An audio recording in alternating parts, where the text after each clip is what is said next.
Hey everyone, welcome to the Kingdom Heirs Wealth Chat Book Club. Tonight is our first night and we're reading the 9 to 5 Millionaire by Jemal King. If you want to know what he looks like, that's Jamal right there. Jemal King was a police officer that worked 9 to 5. While he was working, he started several businesses, which each one of his businesses have become multi-million-dollar businesses. So as a police officer, he got into real estate investing. And so while he was riding the streets of Chicago, he was able to scout out neighborhoods, scout out properties that were available. And then after he got that up and going, then he started a security business. And so a police officer and some of his brothers and uncles and family members are police officer, no brainer, a security business. So that is doing very well. And then he and his wife started a daycare. So each one of those businesses are making millions of dollars. And so he did all of that working a 9 to 5 job. And so for those of you that are working a 9 to 5 job and you want to be a millionaire, if your job is not capable to get you to $1 million status, if that's your choice, you may not want to make $1 million, and that's fine. But whatever your freedom, financial freedom number is, that you can live the life that you want to live, then that's what we're going to go after. So tonight we're going to go over chapters 1 and 2, and I'm just going to briefly go over chapter 1. And then for those of you that don't have the book yet, I will play the audio version of chapter 2. And so chapter 1 deals with vision. It deals with our dreams.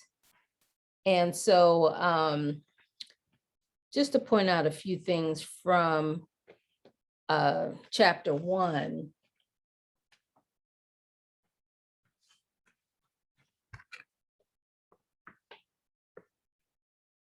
And it's like, what is vision?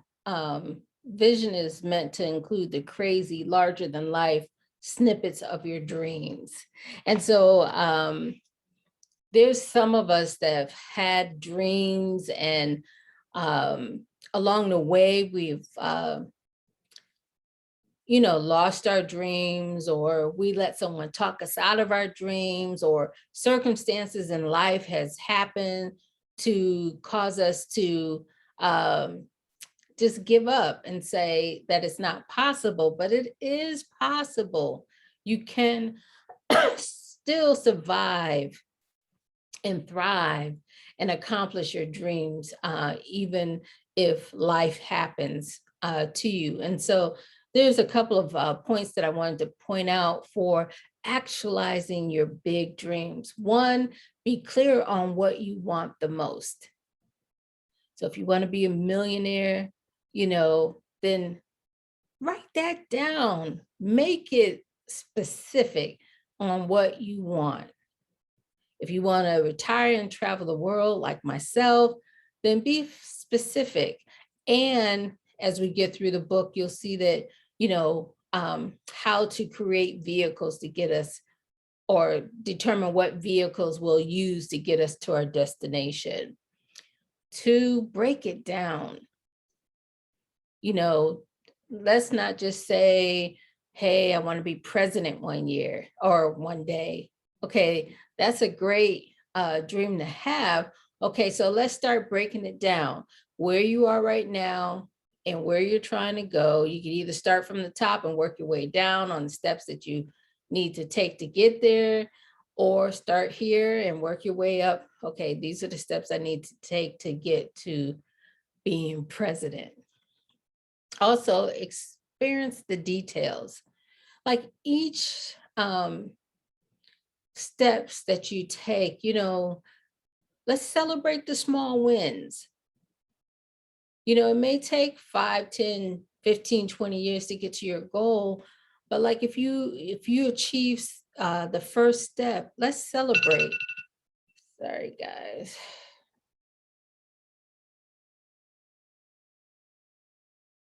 Celebrate your small wins, experience it, because once you, like, say, the book is the 9 to 5 Millionaire. So we'll just use that word for sake of the book. But if your goal is to become a millionaire, okay, so we're going to break it down. We're going to experience each detail. So when you get to $1,000, let's celebrate 10,000, 100,000, let's just celebrate an experience. Let not that experience just pass you by real quickly. And you just, when you look back, you're like, well, I don't even know how I got here. Experience the details. Get out of your own way. Sometimes we block ourselves. We prevent ourselves. We get into our head to where, we go back and forth. We start second guessing ourselves. Stay focused. Stay focused. That's why it's important to write it down, because then you can go back over your notes and recenter yourself on what you're trying to do. Be open to any and all potential outcomes. So say if you're trying to become a millionaire, but you get as far as 100,000 or 300,000, be okay with that. Be okay with that. Don't feel as though you're defeated, and don't get discouraged. That's a great accomplishment. Check your fears and the negative nillies that may creep into your world. Let me tell you, this is my second go round on the online business, and, fear crept in because, before I had a salon, and you could only do one customer at a time. And then I had gotten up to like 3 salons at one time, and I worked at all 3. But the internet is different. 1,000 people can show up at one time or more. And so if someone comes, 1,000 people show up to your online seminars or classes, and then, I sell a book, if they buy my book, you want to be prepared for that type of outcome. And not be fearful. So in the midst of, until I get to that large status, I'm just preparing and making room and for that type of, status of being a millionaire. Be ready for what comes, with each level that you achieve. There's responsibilities with each level. And so you want to be ready for what comes, because if that's your desire, it's your desire for a reason. And so, God would give you the capacity to walk in those shoes. And so those are the things that I wanted to share from chapter 1. And so we'll go ahead and I'm going to play the audio for chapter 2.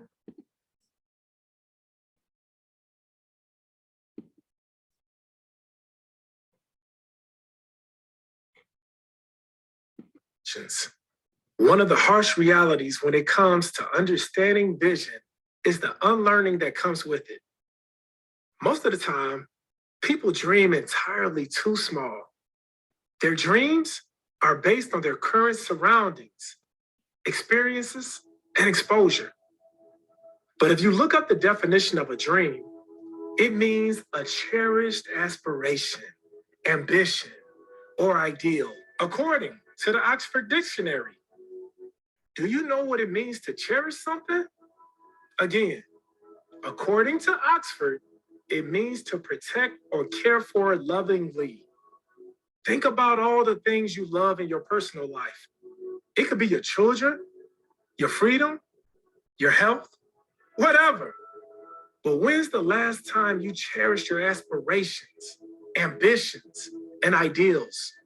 This very definition lets us know that dreaming is about going above and beyond the norm, so much so that you're willing to protect it and care for it along the way. This is how I know most working class people aren't dreaming yet. Dreams invoke a deep connection based on the feelings that they manifest while you're creating it. You should be able to feel your dream, smell it even. It should be so bright that you're ready to identify every single piece of it. That way, you can use it as motivation during trying times. I think most people are only thinking about their futures and labeling it a dream. Why? Because if I were to ask you what your dream was, you probably tell me something that you can already see manifesting in your life. You'll be using your sight, not your vision. Here's an example of just thinking of what's next in your life. Let's say you're a police officer, and I ask you what your dreams are. Using your sight would have you answer the question by saying, you dream of being, let's say, promoted to sergeant. This might sound like an excellent way to answer my question, but the truth is, that's not a dream at all. Being promoted to sergeant after being a police officer is literally the next step. All you did was think of what's next in your life and called it a dream. Remember when we compared using your sight to being able to see point B after point A? But your vision is seeing all the way to point Z, seeing the full picture. Well, that's the same thing here. Do you know what a dream would look like if you were a police officer? Saying you wanted to become the mayor of the police. Now that's being able to see point Z. This idea of being able to dream big and unimaginable visions for yourself goes in and asking yourself whether your dream sounds crazy to you based on everything around you currently. See, an idea should be so mad that it requires a lifestyle shift. When they're not, you're not forced to make any changes to your daily life. So you'll continue to go day to day, living the same way because you don't have any compass guiding you towards what your life needs to start looking like. The other side of dreaming crazy is that it sets up boundaries for your accomplishments. Along the way to creating the vision you have for yourself, you'll begin to experience several life wins. Having a dream that's larger than yourself is to ensure that you don't get comfortable at any of these levels. As humans, we're wired to stop wherever we set the finish line. Take sprinters, for example. Track coaches emphasize running through the finish line because you'll get the best outcome by pushing beyond what everyone else considers the finish. Another example is to think about professional football. If a collegiate athlete only dreams about making it to the league, they'll be satisfied upon being drafted. Everything that happens afterwards will simply be a consequence of his initial dream. On the flip side, if a collegiate athlete dreams of making it to the, let's say, NFL Hall of Fame, he'll be forced to excel at every stage of his career. The one that aspires to be the Hall of Famer won't slow down after winning a couple Super Bowls. There'll be many accomplishments compared to his long-term vision. When people ask me why I never slowed down after I hit my first million, I use it as a teaching pillar. I never said I just wanted to be a millionaire. I said I wanted to be a multi-millionaire. Sorry.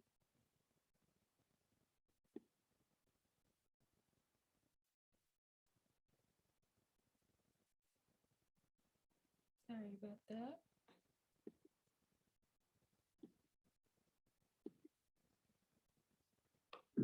Hey, what's up, guys? Chapter 2, $1 Million Aspirations. One of the harsh realities when it comes to saying you wanted to become the mayor of the police. Now that's being able to see point Z. This idea of being able to dream big and unimaginable visions for yourself goes in and asking yourself whether your dream sounds crazy to you based on everything around you currently. See, an idea should be so mad that it requires a lifestyle shift. When they're not, you're not forced to make any changes to your daily life.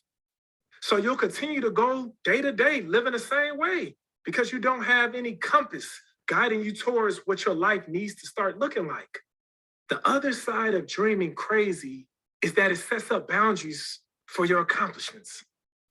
Along the way to creating the vision you have for yourself, you'll begin to experience several life wins. Having a dream that's larger than yourself is to ensure that you don't get comfortable at any of these levels. As humans, we're wired to stop wherever we set the finish line. Take sprinters, for example. Track coaches emphasize running through the finish line because you'll get the best outcome by pushing beyond what everyone else considers the finish. Another example is to think about professional football. If a collegiate athlete only dreams about making it to the league, they'll be satisfied upon being drafted. Everything that happens afterwards will simply be a consequence of his initial dream. On the flip side, if a collegiate athlete dreams of making it to the, let's say, NFL Hall of Fame, he'll be forced to excel at every stage of his career. The one that aspires to be the Hall of Famer won't slow down after winning a couple Super Bowls. There'll be many accomplishments compared to his long-term vision. When people ask me why I never slowed down after I hit my first million, I use it as a teaching pillar. I never said I just wanted to be a millionaire. I said I wanted to be a multimillionaire. This type of dreaming requires a level of audacity about yourself. A lot of people are going to try to stop you with statements like this. Who does he or she think they are? So you think you're better than what we're doing? Are you not grateful for the life you already have? People are worried about their next meal, and you're thinking about being a millionaire. Sounds selfish to me. The significant part about a vision is that it's personal, and there's no such thing as over dreaming. It doesn't matter if it doesn't make sense to anybody, as long as it aligns with your heart. Besides, over dreaming would be like an oxymoron. The entire point is to go above and beyond. It's about being and having anything that you can visualize. There are no limitations on a dream. In reality, you might have flaws, but the goal will inspire you enough to get beyond these flaws. Now, I'm not saying to make them a reality, all you need to do is think about something bigger than yourself. Faith without works is what? That's right. It's dead. That's what. But the dream is fuel to the vehicle that'll get you to your final destination. One of the reasons we struggle so hard with this concept is because our current educational system. I'm not knocking college at all, believe me. But the fact that we require 17-year-olds to decide what they want to be for the rest of their lives is ludicrous. The first question you get asked in college is, what do you want to major in school? There's nothing fair about that question. You barely even know what you like about yourself at the age of 17, let alone if you like a field enough to want to do it for the next 30 years. Lucky for you, you get to start over. Yep, it doesn't matter how old you are at the time you're reading these words. You have my permission and the freedom to make a change.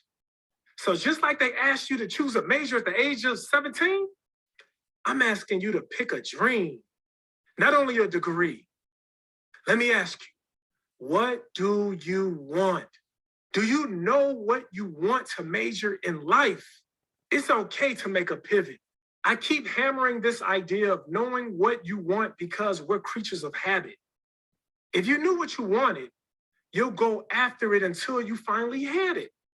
The only difference between the wealthy and you is that they know what they want. So if you can clearly articulate what your dream is, you can start creating a concrete plan. I'm a massive fan of reverse engineering my success. When we know exactly where we want to be in each area of our life, where we want to be in 5 years, 10 years, 20 years, we can engineer the life we want. What time is it? It's Millionaire Moments time.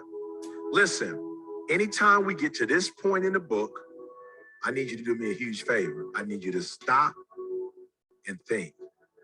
That's right, millionaire moment think. Today's moment, we're going to focus on this, your current lifestyle.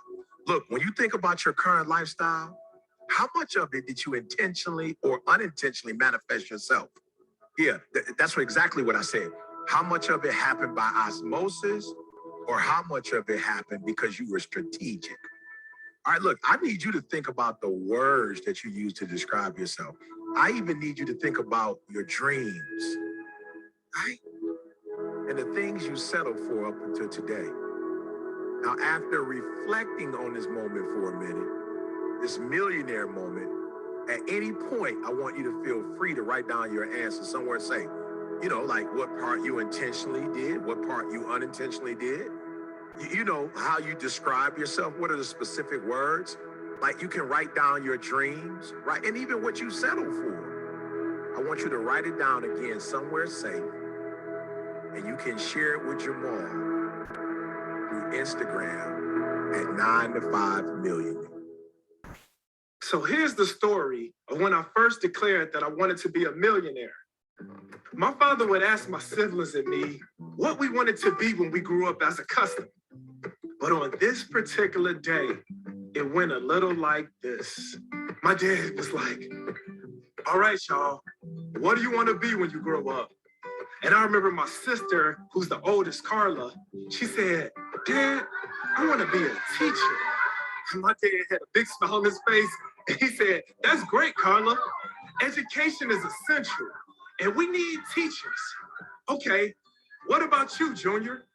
And see, my brother Tommy, he was next in line, and he was actually named after my dad. So my brother looked and said, I'm gonna be a police officer, just like you, Dad. Oh man, my dad had this big smile on his face, and he actually was a little bit teary-eyed. And my dad said, oh, I'm honored, son. You know, serving as an officer is in your blood. Now, how about you, Jamal? What do you want to be when you grow up? Now, it was my turn to answer, but my little sister, Christy, who was about 4 years old at the time, she interrupted me. And she said, I want to answer, Dad. I want to answer. And so my dad asked her the same question. What do you want to be when you grow up, baby girl? And here it is, my little sister, Christy, who was 4, said, I want to be a teacher, just like my big sister, Carla. My dad smiled and chuckled a little bit. He said, that's great, sweetie. The world needs more teachers. And then my dad said, all right, son. Now, your older sister, Carla, wants to be a teacher.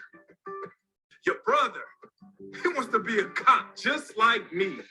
And even your little baby sister wants to be an educator, like Carla. So now, what do you want to be when you grow up? At that very moment, it felt like a huge spotlight was on me, and everyone was staring at me. After taking the time to consider my thoughts very carefully, I took a deep breath, and I yelled out, I want to be a millionaire. My father's face slowly began to shift and look at me with curiosity and wonder. My dad said, oh, okay, son, a millionaire. That's great. But what are you going to do to become a millionaire? This was the first time in my life that I had to think about what vehicle I would use to get me to my $1 million destination.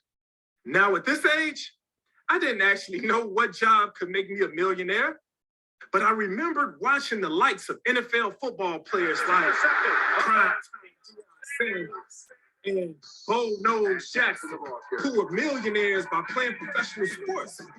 So I said, I play football. My dad said, Jamal, I'll support whatever you do as long as you're the best at what you're doing. At 8 years old, I knew that being a millionaire was part of my destiny. I wanted to be a millionaire and drive a Lamborghini, a car I never would have seen in my community. Looking back, I know my answer threw my father for a loop. Millionaire isn't exactly a term that you hear blue-collar babies using to label their future selves. But how could you blame me? At 8, I watched shows like Lifestyles of the Rich and Famous, the equivalent to MTV Cribs for the millennials reading this. The show was hosted by Robin Leach for the majority of the seasons. It was an inside look into the worlds of what we would have considered filthy rich. Now, we had one TV in our house, so I had to make sure that I wasn't using my TV time just watching anything. I know I was drawn in for 2 reasons. First, it was the first time I was introduced to get whatever you want type culture. They'd be going to malls, events, amusement parks, buying everything their eyes landed on. I had never experienced anything like that before. Of course, we didn't grow up poor, but remember, both of my parents worked and we was middle class. But when we went to the amusement park, we brought our own food with us. There was no buying each of us kids like large fountain drinks inside the collector's cup with Mickey Mouse on the front of it. We didn't eat lunch inside the park. You know, we actually would pack our lunches in the cooler. When it was time for food breaks, we'd walk back to the car and sit down and eat our prepackaged turkey sandwich, all wet from the ice in the cooler with the side of chips and water to wash it all down. The money we spent at the park was designated to enjoying the actual rides, not the amenities. Man, even when it came to going to the movies, I remember my father telling us to lay down in the back of the station wagon as we pulled up in the drive-in theater. I didn't understand why at first, but now I realize it was to save money. So when you take my very middle-class experiences as a kid and put a TV show on like Lifestyles of the Rich and Famous in front of me, it was like an awakening to an entirely different world. That coupled with seeing the commercials of celebrities and athletes and seeing the lifestyles they were showcasing, it all motivated me to want to be a millionaire before I even knew 4th grade math. Man, look, the second reason why I love the show so much, it was because all of the homes and the lifestyles of the people looked different. My entire world was the same. I walked outside just to see the same framework on each house. I woke up and put on the same white shirt, black pants, and black belt as my older brother, Tommy. We even had the same haircut and would pose the same in photos, despite being 5 years apart. Even when I talk with one of my close friends and business associates, CJ, my boy from ETA, we pretty much lived the same life, despite being over 5 years apart and being raised in 2 completely different states. You see, his family was blue collar too. The blue collar way promotes sameness because of a lack of income, which limits options. So I knew that if I wanted to have different, I would have to do different. I would have to become a millionaire. And there wasn't a single blue collar job that could get me there by itself. Becoming the standout kid. You see, I'm not at all that much different than I was when I was a child. Being and doing different things has always been a driving force for my decisions, actions, and thoughts. If you would have asked one of my siblings to describe little Jamal, they might even say that I was bad. I was a boy's boy, just like I'm a man's man now, just like my dad. I intentionally would choose to do the opposite of my siblings just to stand out. My siblings would always kind of agree, even if all of them didn't even like something. If the group said, hey, this is what we're going to do, then they would all agree. And I would always just choose to be different and say, no. I was, and I still am, super opinionated. And I always used to try to find ways to disagree with someone. Defensive and bold would be the perfect words to describe the younger Jamal. But even to this day, I'll never back down from a challenge. I just didn't want to say and do what everybody else did. I hate being the same as everybody. Honestly, it bothers me even to this day. Back then, man, They especially thought I was terrible because I would get into fights at school all the time. The calls my parents would receive made it sound like adolescent Jamal was just rebelling again and bullying the other students. What the calls never disclosed was that I was fighting to protect my family name. See, although we lived in a neighborhood with a Black majority community, my parents sent me to a mainly all-white elementary school. My parents realized that we were flooded with Black culture in our community. They also understood that the world was not all Black. You see, I didn't know it at the time, but this school would expose us to different cultures and languages. However, this school environment also came with its own negative drawbacks, though. I had to fight in school because of these drawbacks. Like many other Black students in mostly white schools, I was called a nigger so often that it was like my nickname. By the time I was old enough to understand that term and the weightness of it, I fought to show I wasn't going to take being mocked no more. I'll never forget when they made a chant whenever I get into another fight. They would put me in a circle and they would throw another white kid in there with me. And they would all chant this song. A fight, a nigger and a white. A fight, a nigger and a white.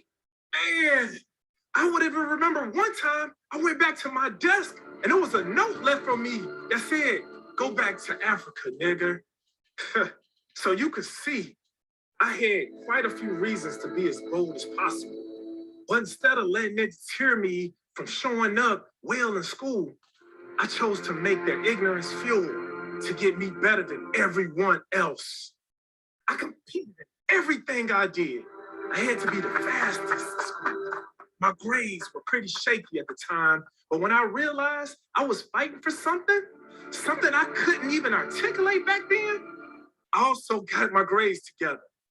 It didn't matter if it was a test, a quiz, a presentation, gym class, exercise, man, whatever it was.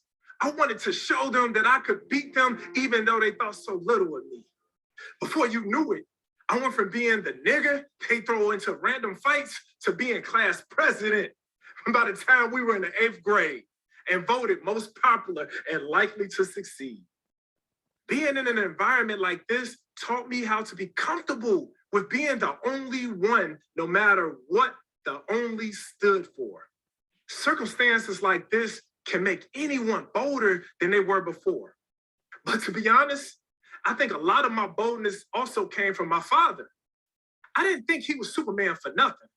The entire neighborhood would go to him for advice in personal matters like he was the town's wise man. But whenever he needed to transform from Clark Kent to Superman, he'd do it with ease. The story that always stuck with me was when he beat up a group of drug dealers while he was off duty. Now keep in mind, officers are never indeed off of work. It was a day both him and my mother had off during the week, and they pulled up to our house, during the day. Man, as they stepped outside the car, a drug dealer at the house next door had the nerve to call my mother the equivalent of a female dog. My father was already on edge because the drugs were slowly making their way into the community, and ironically, it landed themselves right next door. Man, when he heard that guy curse my mother out, it was the ultimate sign of disrespect. My dad ran inside the drug house with 2 guns in his hand and a fighting suit. My mother called him 10-1, which is, for people that don't know, it's the code for officer safety alert, like stop what you're doing and get over here, an officer needs help. After putting a whooping on a couple of them and getting some backup, my dad shut that house down. As you see, fear wasn't a characteristic I inherited. My parents made bold decisions, worked risky careers, and raised 4 children that all got college degrees. You couple their influence with my personal experiences, I was set for becoming a standout kid. The truth is, we're all meant to be standout kids, but sadly, some of us have experiences that stopped us from tapping into the differences that enable us to stand up for ourselves and shape our own thinking. You see, my being called a nigger at school was fire for me, but it could have very well made another Black child give up on hope. And that would have made perfect sense. But now that we're adults, If we truly want to shape futures that look different from what we've experienced, we have to learn how to start reshaping our realities by understanding the pieces of ourselves contrary to everyone else. Don't let your memories shape your dreams. Everything I shared with you above could have been used as water to douse the flame under my hopes and aspirations. But for the majority of people, that's what they allowed their memories to do. Most people aren't able to separate past occurrences from future possibilities because people usually don't know what they want in life. They go back to their memories and list the things that they needed back then as their future dreams. For example, if I were to ask someone who grew up in a home where their next meal wasn't guaranteed, one of their goals growing up would be to be able to eat what they wanted when they wanted. Although a fundamental human right, it's a dream to them because at one point it was a need. The issue is that doesn't include a want. So when they reach an income level that allow them to get groceries that they need from the store, they'll be satisfied due to their dream limitations. I'm trying to get you to see that a dream is outside the confinements of your memory and inside the limitless possibility of your imagination. If you're experiencing fear in your life, it's likely because you don't know what will happen in your future. My memory says that I should be a bitter man, scarred from the disgusting reality of racism, settling for checks that I pick up in a wooden box labeled alphabetically on the 1st or the 16th of the month. My memory says that I should have dreamt of a world of Georgian-style homes and sneaking my kids into the drive-in theater to avoid paying for their ticket. But allowing myself to think outside my mental box has allowed me to dream dreams my ancestors couldn't have imagined. I'm a firm believer that exceedingly and abundantly above all that we can ask or think, Ephesians 3:20, starts with taking down your dream blockers. You see, this means that you have to start training yourself to be able to look into the future. Not a simple 3 to 5 years either. That's not what I'm talking about. But to begin visualizing what lifestyle you will be living in the next 10 to 20 years. When it's time for you to breathe your last breath, what kind of access to resources will you have by then? How strong will your family legacy be? What kind of home will you be sleeping in? What countries did you visit before your passing? Please note that you have to remember to account for failure when you're thinking about your dreams. If not, you'll be like the rest of the world and give up when the going gets tough. Dreaming is mental work, but taking action is the sauce. You can't put a time limit on your dreams. That might sound contrary to the question I asked you earlier. So let's break it down. Saying you want to accomplish a level of success within 10 years doesn't mean you get year 10 and then you give up if the plan didn't work out the way you hoped. The 10 years is just a compass, just like your dream. But there are always other factors that will either speed up or slow down the progress in life. And if your dream feel like they're being delayed, maybe you're the one that's not ready for the dream, but the dream is always ready for you. There's a process between dreaming and making a dream come true. The process is just as necessary as the actual dream itself. As blue-collar workers, I always wonder, why is it so easy for us to see the end goal with our jobs? I'm talking about like retirement. But we can't see of our own lives and visions. When it comes to personal growth, we break at the mere thought of failure when it comes to ourselves, but we go to the end of the earth to give a company all we have. Man, at some point, you gotta hate losing. You gotta get fed up with being told how to live your life. You have to hate it to the point where you like, it's now or never. I gotta do this. And then put some work behind those words. Views from the 99%. If you reach for the moon, you might hit the stars. If you reach for the clouds, you might hit a street pole. While teaching the importance of developing and maintaining a clear vision, it would be unjust to describe the characteristics of the world's superheroes, AKA the working class. It's always been crazy to me how the hardest workers in the world get paid the least. They receive the worst benefits and are still expected to show up without complaining or excuses. Okay, kind of went right into chapter 3, so I'm going to stop it there. And he just said something that was so powerful on how, you decide for yourselves, hey, this is the dream that I'm going to accomplish, but we'll buy into the dream of, these corporations are, that's somebody else's dream. Like we'll dedicate our lives, entire lives into someone else's dream, but yet we won't invest into our own. We won't put that time into our own dreams and stick it out. Like you'll stay with a job for 30 years. Now that is changing so drastically to whereas people are not retiring from jobs anymore. And especially with the young people coming in, they don't even stay on the jobs. They're not committed. They're not loyal. And like we, people my age,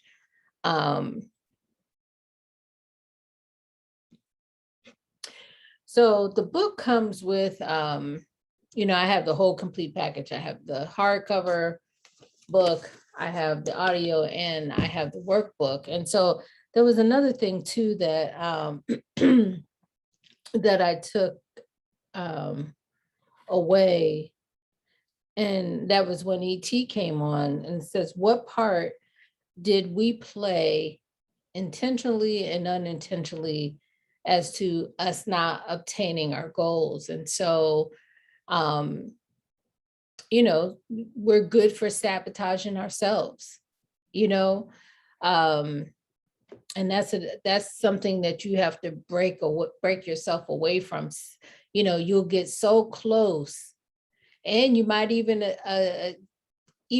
tap into it, achieve it, and then you sabotage it and just kill the dream altogether. But what part, that's a good question to really think about until our next class. Like, what part did you play?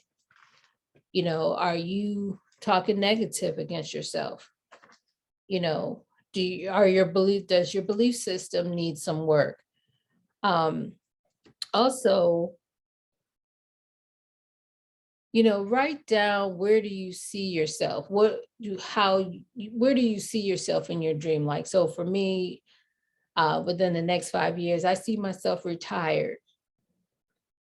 Matter of fact, I reduced it down even smaller than that, but within the next 5 years, I see myself retired somewhere on the beach, traveling the world with my toes in the sand. So write that down, where you see yourself. And do you believe that you will accomplish what you see?